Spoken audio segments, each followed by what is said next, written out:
All right. Good morning, everyone, and thank you. And so when Beth and I first talked about this symposium, she asked if I would want to speak, and then we were like, "Oh, talk louder." I know I have a soft spoken, which you wouldn't know that because I did successfully raise 4 children with learning and attention differences, and they're all now successful adults. So they will tell you that I am not always soft spoken, but in these settings I tend to be. But we talked about what would I talk about, and it was interesting because I think it was right around the time I started with a new cohort of grad students at Temple in school psychology.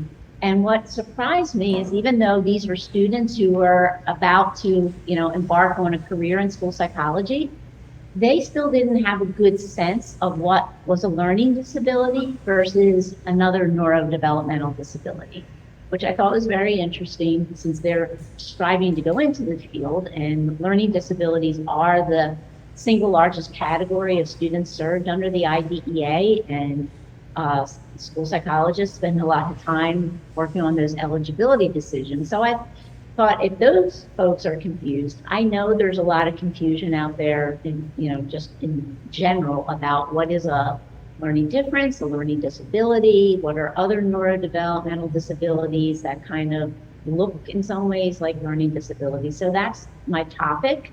I can talk forever on these things, so went on overtime, but I did try to make it so that it would be around 20 minutes. And when we talk about learning differences and learning disabilities and neurodevelopmental disabilities and developmental disabilities, there's a lot of language out there, right? And so I just kind of threw in a lot of the words that we hear when we're talking about individuals with these different types of neurodiversities, which is another one that I didn't actually put in there, but it's something else to think about. So I'm going to try to address a lot of these different words and try to clarify some of these words for everyone. So I hope it's helpful. And it's always hard when you don't know exactly who your audience is and what their level of understanding. So I don't mean to talk down to anyone. And if you have a question and I'm not being clear, please interrupt me. I'm good with being interrupted. I do want to talk about difference versus disability, because there is a lot of chatter about on this topic. And in fact, this is Disability Awareness Month.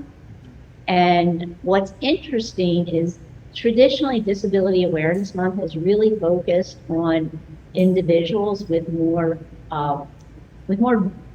visual kind, like disabilities that you could look at that person and know that person has a disability, right? Whether it's long-term or short-term, like somebody who's riding around on a scooter, I would be considered short-term disabled. Or people in wheelchairs, people who are blind or visually impaired or deaf or hearing impaired. But as disability justice has evolved, there is more of a focus now on those invisible disabilities, the disabilities that aren't really readily apparent just upon meeting someone. So people with learning disabilities, people with autism, people with ADHD are kind of finding their voice in the whole disability justice world right now. And that's relevant to this difference versus disability. So a lot of people prefer using learning differences or learning challenges instead of learning disabilities. And that makes sense for a couple of reasons. Like if you're using it as an umbrella term for lots of different neurodevelopmental disabilities that can impair learning in some way, then it's a very appropriate term to use learning differences. But there is starting to be some pushback on using learning differences instead of learning disability, which had gained some steam. And the pushback is because there are people in the disability justice world who says that's really ableism, because you're not using disability because of the stigma, but by doing that, you're kind of reinforcing societal attitudes around disability that, in some way you're not worthy, that if you have a disability, you're less than. So there's really been a movement very, very recently, and I'm going to say like even in the last couple of years, for people with ADHD and learning disabilities and autism and some communication disorders to and dyspraxia is another one, to say, I have a disability and I am still a worthwhile human being, and it doesn't make me less than, and we shouldn't be ashamed of that word. At the Learning Disabilities Association of America, we like to use the word disability when we're talking about learning disabilities, because you have rights as a person with a disability. You don't have rights as a person with a difference, right? We're all different. And we like the term neurodiversity as another umbrella term to kind of show that we're kind of all in the same pool, people with ADHD, people with learning disabilities, some of these other more invisible disabilities. But we like the word disability because a lot of our work is around advocacy and policy advocacy. And maybe we'll get to a perfect society one day where everybody gets what they need and deserve just because they're human. But right now, we have to kind of categorize people in order to access legal rights. And I would be really going to be interested in Cogburn's talk, although I can't be here in the afternoon, but I'm going to listen. I'm going to talk to you at lunchtime because it's something very interesting to me. So I hope that makes some sense. There's also a lot of confusion about developmental disabilities, neurodevelopmental disabilities, and then the specific categories within these things.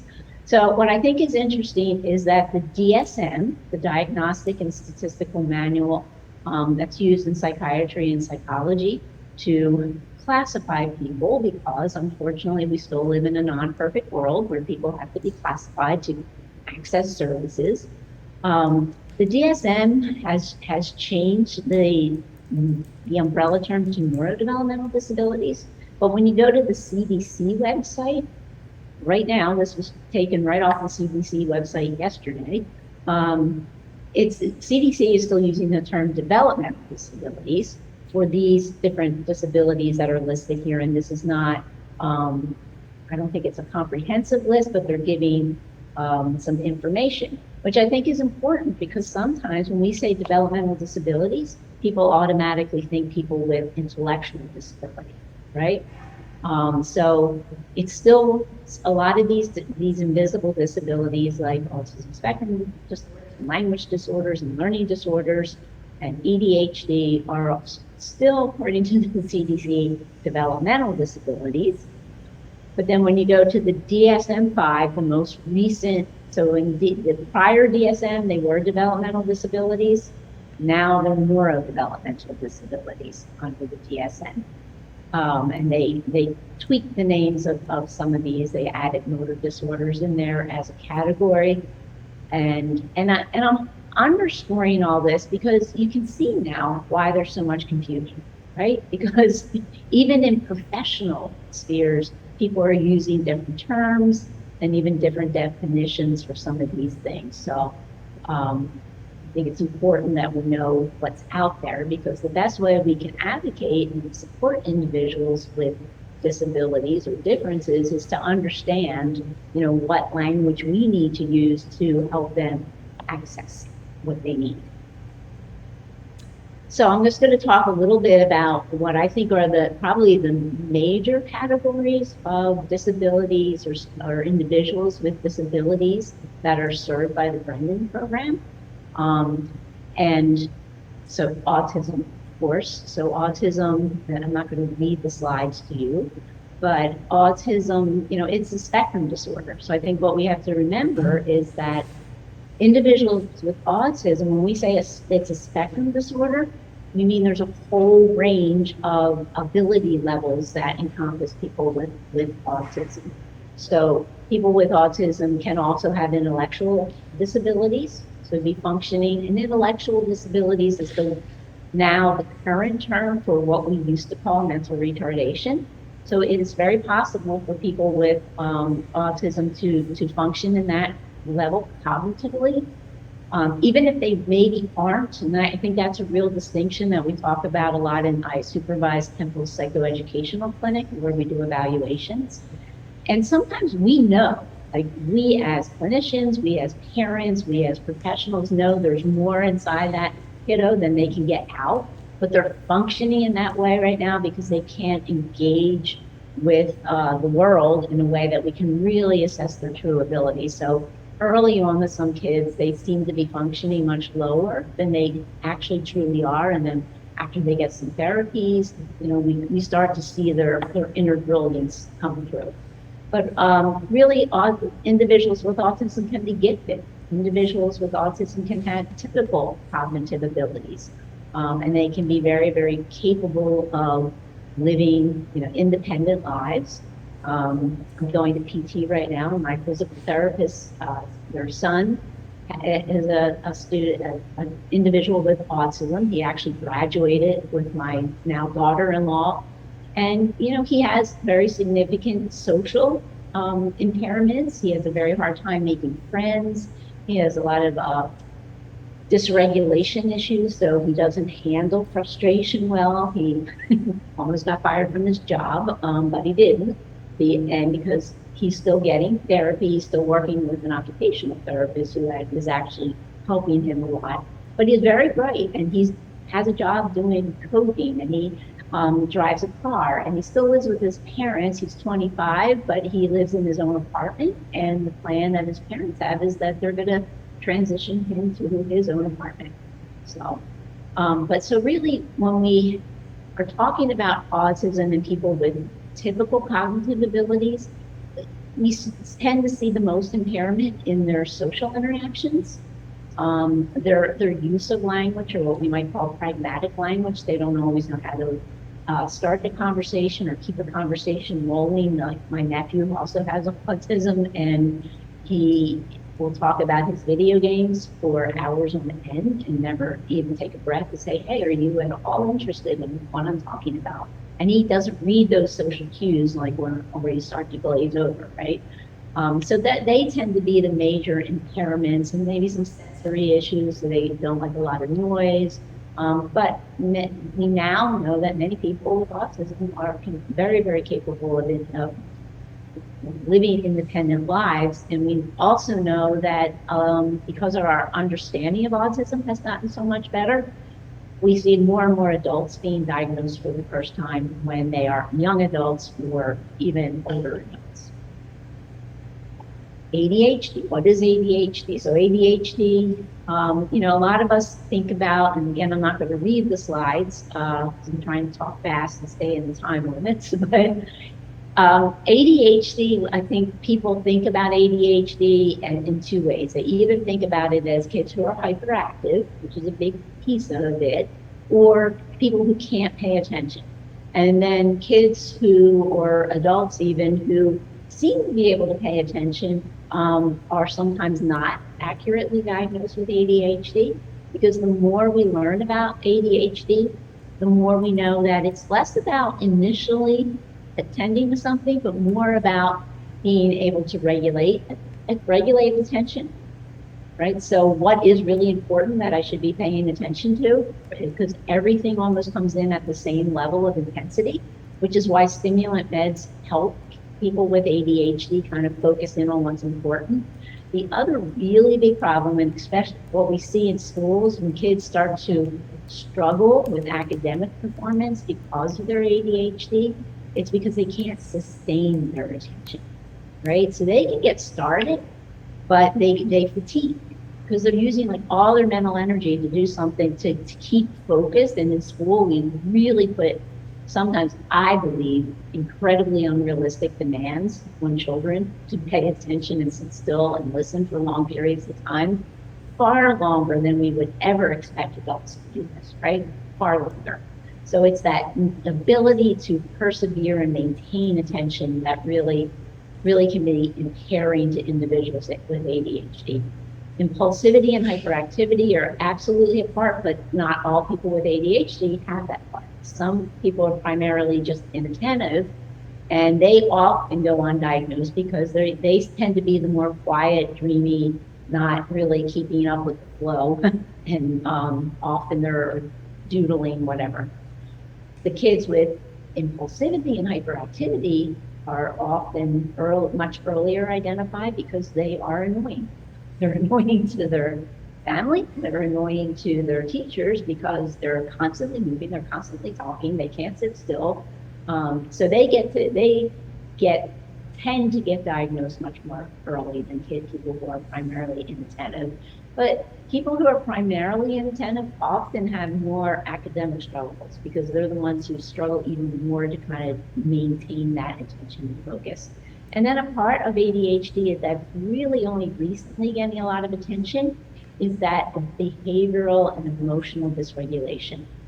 And, there's a lot of people, and I'll be honest, my little grandson is in this category, definitely has ADHD. He's very hyperactive and impulsive, and he has a really hard time regulating his emotions. If he gets frustrated, he goes from 0 to 60, right? He could be smiling and sweet and adorable and playing with his little baby brother, and then something happens and it's like a switch goes off. We're finding that is a very common characteristic of, or at least not uncommon, of ADHD. And this sometimes makes it hard to kind of parse out, is it autism, is it ADHD? Because ADHD can also impair your social skills. If you can't pay attention long enough, if you're impulsive and you grab somebody's toy or book, people don't want to hang out with you. So it sometimes can take a lot of work to try to figure out which is which. And we don't always get it right. And sometimes we kind of defer a diagnosis until we can collect more information because these things are hard to sort out. Learning disabilities. So what are learning disabilities? The IDEA, this definition of learning disabilities, has been around since the IDEA, the Individuals with Disabilities Education Act, was first. It was originally PL 94-142, and then it became IDEA around 1976. And the definition has not been changed in the IDEA. It has been changed in the DSM, and I'm going to talk about that in a minute. But essentially in the IDEA, it talks about learning disabilities as being disorders that impair academic performance, but that are rooted in impairments in psychological processes. There's been a lot of controversy in the learning disabilities world because it's really hard to figure out what we mean by psychological processes and how to measure them and exactly what constellation of psychological processing deficits are associated with specific academic deficits. So that's tricky, but we're getting better at it. Even though we're getting better at it, when the DSM-5 was reauthorized, they took all that language out, which has a lot of people in the learning disabilities world upset about that because, in fact, if you look at the research in cognitive neuroscience and pediatric neurology and neuropsychology, we are finding more and more of the types of processing deficits that impair learning. And do we have the magic formula that if you have this deficit to this degree and this deficit to that degree, you will not be able to learn to read? No, we don't know it exactly, but we're getting closer and closer all the time. And we do pretty well know what things impair reading. We're getting closer with math and writing and comprehensions and other things. But the DSM took out the psychological processing. This is our Learning Disabilities Association of America definition. And you can see that we did leave these processing skills in there. And at Temple University and in those school psych programs, we train our students to assess these different processes because we know they are associated with learning, but we can't quite figure out in what's the formula, but we do assess those things, and we do know that, especially with processing speed and memory, they seem to be across all learning disabilities. Phonological processing, very much with reading. So this is important. And just so you can see that we're not totally out on a limb and just kind of making things up, this is the ICD-11, which is the international diagnostic system that is across the world. It's used by UNESCO and the World Health Organization. And you can see that the first part, I took a lot of language out, it goes on for pages, but in the first part of the ICD-11 definition, they talk about what we most commonly think of as learning disabilities, some kind of impairment that impairs specific learning and reading, writing, math, whatever. But they also added in here the same things that LDA has. And there's about graphic processing and memory and phonological processing. And they also talked about executive functions. So they did this ICD-11 is the most current, it's just started to be used across the world. They did that because the research is really affirming more and more that these processing deficits are real, that they're at the root of learning disabilities, and they don't just impair reading, writing, and math, right? If you have a working memory deficit, whether you've had it your whole life or you acquired it because you got older, you have to accommodate, right? You have to write notes. Then you have to remember where you put the notes, which is the other challenge for me. But you have to do those things because it's a processing deficit that's not just impairing your academics, it can impair your life, right? So there is another push right now to really start to use even more specific language when we talk about learning disabilities. And Learning Disabilities Association of America and some other groups will be pushing for the feds to keep the umbrella term learning disabilities, but then to encourage more differential diagnosis, which is allowed. There are 2 letters that came out of the Office of Special Education Programming that says schools can and should use these terms when we're working with somebody who has one of these things.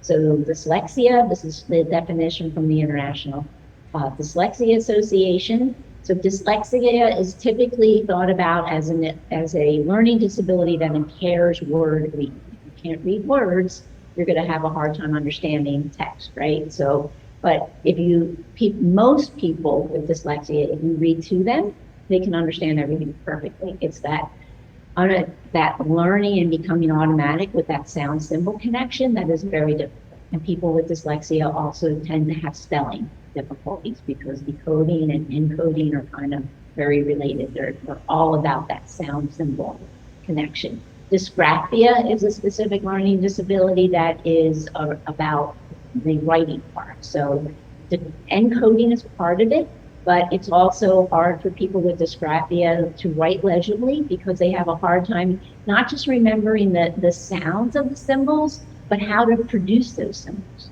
So many kids with dysgraphia need occupational therapy because they don't make their letters correctly, and not making their letters correctly makes it harder for them to become automatic with it and really remember how to do that. And numeral writing is also hard, number writing.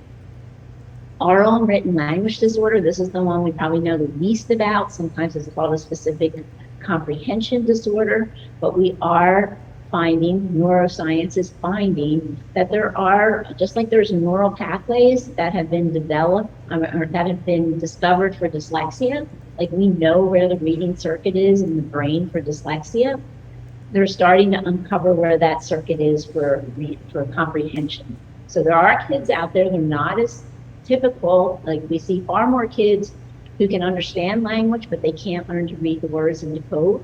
But there are kids out there who can read the words beautifully, but they don't have the comprehension.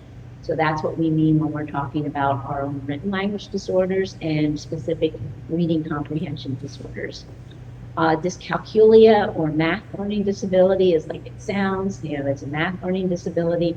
The one I didn't put in here because it's a little controversial, it's not in the DSM-5, but there's more evidence coming out that it's real, is a nonverbal learning disability, which looks an awful lot like high functioning autism. But like I said, there's a lot of controversy in the field. So we'll see what happens with the next DSM.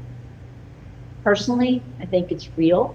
Since the beginning of my time as a school psychologist, I have seen kids who fit in that category. They have trouble with social perception and social interaction, but their language skills tend to be pretty good. But they also struggle with visual, perceptual things and math. So I think there's something to it, and we'll see what happens going forward. Communication disorders, I threw this in there too, because there are kids who don't meet the criteria for these other things, but they do have difficulty processing language, understand, like some people really have to read something to understand it, right? When something's coming at them auditorily, they can't process it quickly enough. So they need to have the visual accompany the oral language. There's also a newer diagnosis in the DSM that's pragmatic language disorder, right? So These are kids who really don't meet the criteria for autism in many ways, but they have pragmatic language deficits, right? So they don't do a good job with that social, practical, everyday language, either initiating it or responding to it. So it seems to be very focused just on that piece of it. And then my friends at LDA who aren't educators get mad when I use this word comorbidity because they say it's a fancy doctoral level word, but I think it's an important word that we should all know what it means, right? So when we talk about comorbidity, we talk about the fact that all these invisible neurodevelopmental disorders often co-occur. Many people can have more than one at the same time. And when that happens, there's more challenges. Also, there are some features of certain disabilities, like attention, the ability to focus attention, sustain attention, is a characteristic of ADHD. But even for people who don't fully meet the diagnostic criteria for ADHD, people with learning difficulties, learning disabilities, and autism often struggle with attention. Executive functions, that ability to organize and plan and inhibit and transition, crosses all of these disabilities. So pretty much all people with these neurodevelopmental disabilities struggle with some of these things like executive functions. And let's see, I'm almost done. I am done. And then these are some resources, and these are links, and these are well vetted organizations that you can trust the information that is on these websites because it's accurate, it's good, it's current. And like I said, these are all links, so if you get a copy of the PowerPoint, you can click on the link and go to the website. And that's it. I did not I stayed in my time. Yeah, so I'm happy to answer any questions, to clarify. I went quickly because I tried really hard to oh, and I do want to just go back and point out, see that the understood through your child's eyes, these are a collection of videos of kids being interviewed about struggles with organization, with reading, with writing. So they're very helpful because they really help you understand what the experience is like for the individuals. Are these targeted at the children? It's called to parents, but I think anybody, I've shown them in my classes for school psychologists that are being trained because they don't always understand what they're working with. Yeah. Understood.org, which yeah. I was going to say is an amazing. It is understood.org. It is. Yes. I should have put .org, but this is, if you go to this link, oops, I went to the link. This will pull up the videos, but it takes you to the home page as well. Another umbrella term is intellectual and developmental disabilities. How do you work that term into how you see the broader picture of all these concepts? Well, if I knew how to go back to my PowerPoint, I would, but I'll tell you. So if you look in the DSM, intellectual disabilities are listed under neurodevelopmental disabilities. And I think, so people with intellectual disabilities, and like I said, sometimes we use that term developmental disabilities to mean that, although that really was never accurate. So when the DSM used to call it developmental disabilities a few editions ago, it was still called mental retardation, but we stopped using that. We used the term intellectual disability. And I didn't go way into depth with that, but intellectual disabilities means broad cognitive impairment. So it's not just in certain processing skills that impair a type of learning.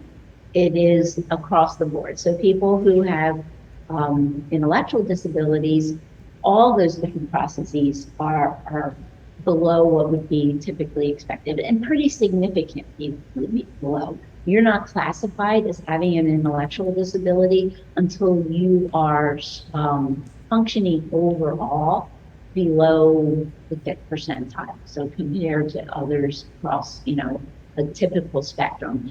And the other thing that's important to remember is that people with intellectual disabilities who meet that criteria also have adaptive functioning impairment, which means it's not just the academic learning, it's taking care of themselves. It's, learning how to proper hygiene. It's learning how to be independent. And many people with intellectual disabilities can't be independent because their abilities in that area don't develop. I mean, people with intellectual disabilities absolutely can learn, but often they can't live independently. They can learn to do some things like do their own wash and do their shopping, but they often still need to have supervision throughout their lifespan, right? So I have a sister-in-law, and she lives in a group home setting. So she can do a lot of her stuff on her own, but she needs to make somebody kind of watching over it to make sure she's doing all this.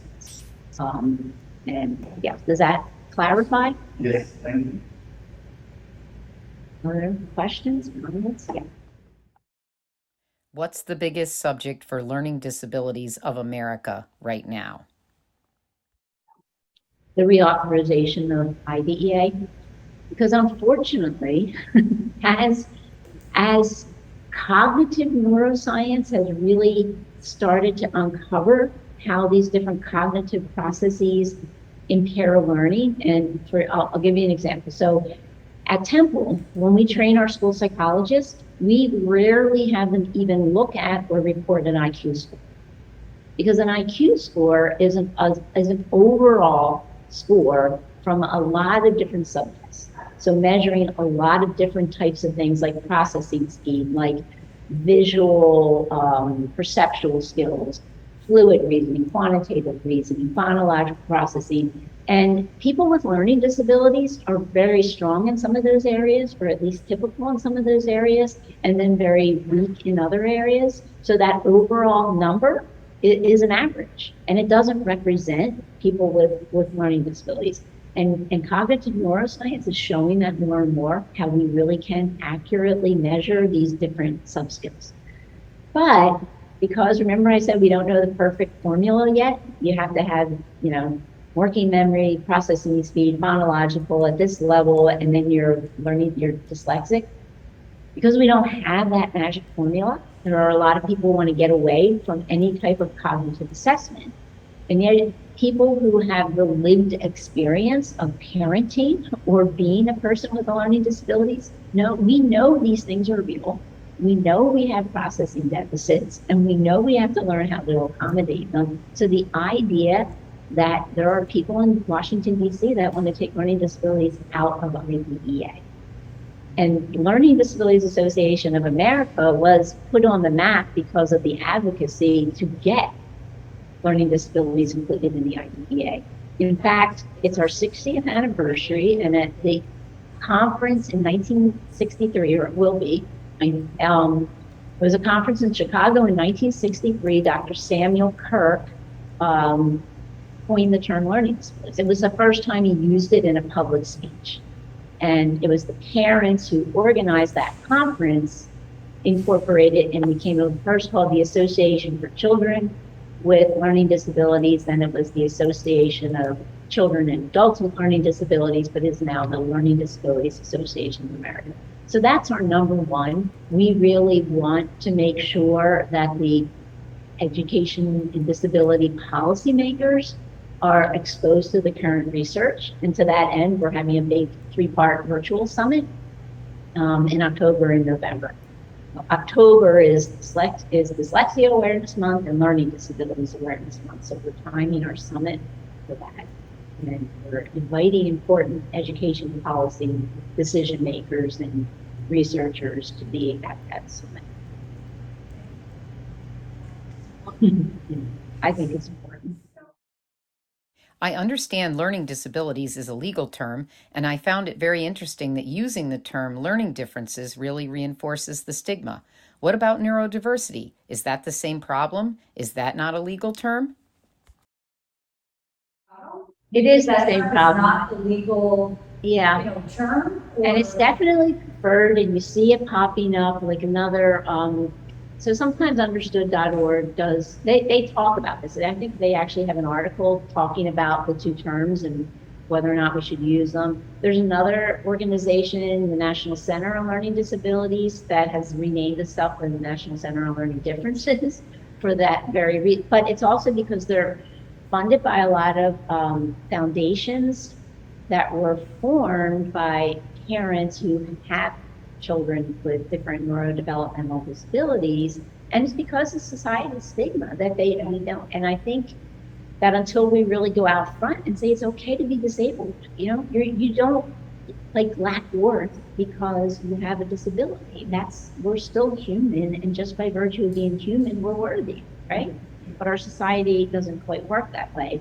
And it's interesting because one of the former board members at LDA, we were talking, her daughter has dyslexia. She has a learning disability. When she had an IEP in public schools in North Carolina, she was classified as having a learning disability, but she would never tell anyone. And she's very bright. She's in law school now. She was Congresswoman Chrissy Houlihan's education policy person. And so when dyslexia became cool, right? Because dyslexia is now cool, right? Everybody seems to have dyslexia now. So now she will say she has dyslexia, but she still won't say she has a learning disability. Yeah.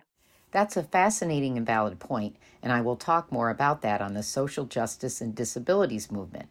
But a lot of what I focused on was physical disabilities. And one of the interesting areas in that space is that a lot of older people won't use the term disabled as well. And there is so many overlaps between the accommodations that are necessary for older persons and persons with physical disabilities. But many times the older community won't use that term. Yeah, so and you asked our number one thing, and our number two thing is trying to destigmatize the word learning disability. I've tried to get my one son, and he's probably of all four of my kids, he really was the kid who struggled the most in terms of some processing deficits. His processing speed was, oh my gosh. And it was across the board. It didn't matter if he was eating a meal, tying his shoes, doing his homework, slowest person in the world to accomplish any of those things. And yet his fluid reasoning and visual spatial skills were off the charts. His goal was to become an engineer, and build bridges, and he's doing that. It took him an extra year, only an extra year, to get to college, which I thought was pretty good. He's very successful in his career.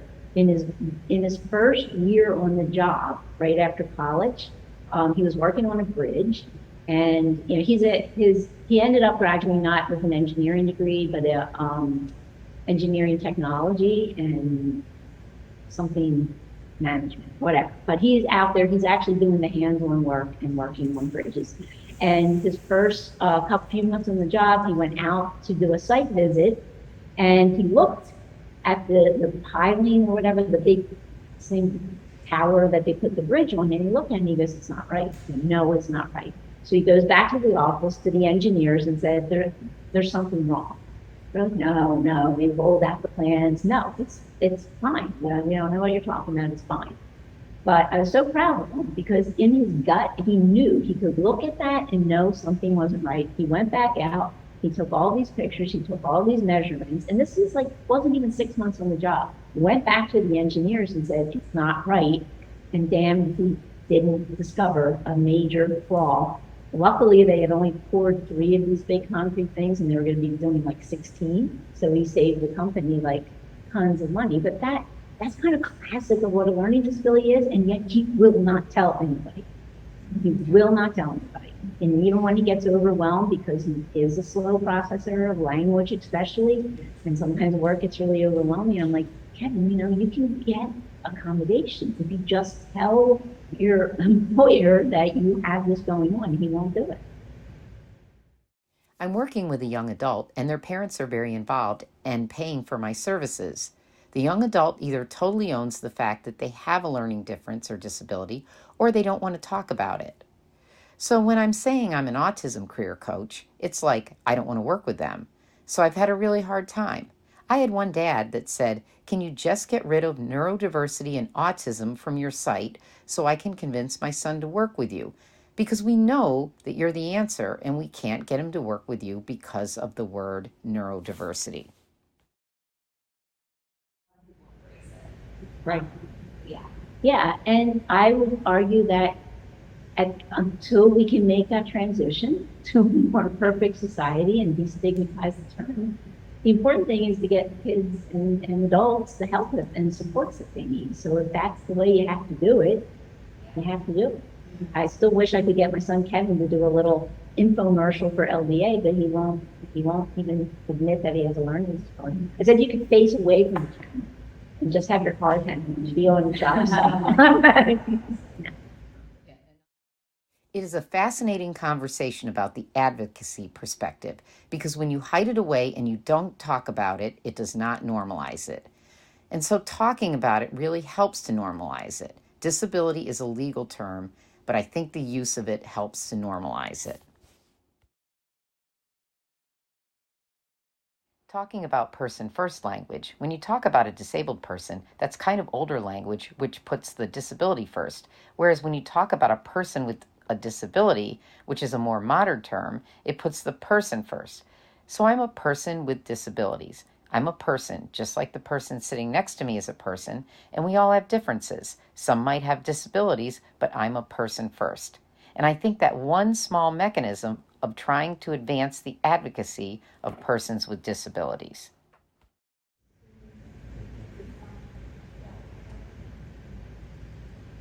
Any other questions? Any other questions or comments? All right. Thank you.